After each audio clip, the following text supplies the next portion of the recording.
ரசிகப்பிரியாவின் அன்பு வணக்கங்களும் நமஸ்காரங்களும்.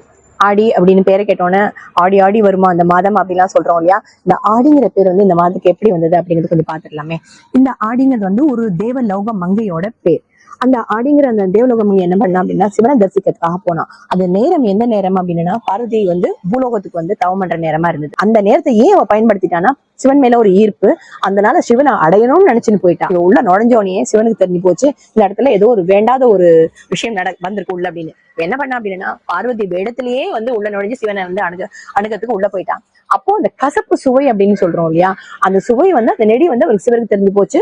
இவ பார்வதி இல்ல, இவ வேற யாரோ அப்படின்னு. உடனே அவர் என்ன பண்ணிட்டாருன்னா அவளை கையும் களமா புடிச்சிட்டாரு.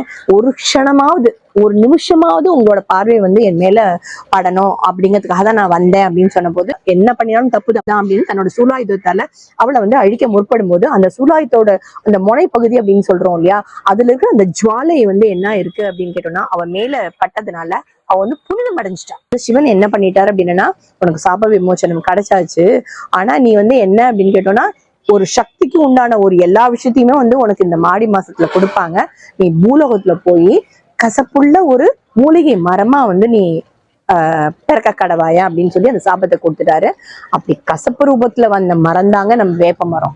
இந்த வேப்ப மரம்ங்கிற ஒரு விஷயம் வந்து யாரால வந்ததுன்னா இந்த ஆடிங்கிற மங்கை அவ மூலம் கிடைச்சதுதான் இந்த அற்புதமான வேப்ப மரம். இந்த வேப்ப மரத்தை தானே நம்ம வந்து ஆடி மாசம் முழுக்கவே வந்து மருத்துவ மூலிகையாவையும் ஒரு இறை உணர்வுள்ள சக்தியாவே வச்சு நம்ம பாவிச்சு கொண்டாடுறோம் இல்லையா.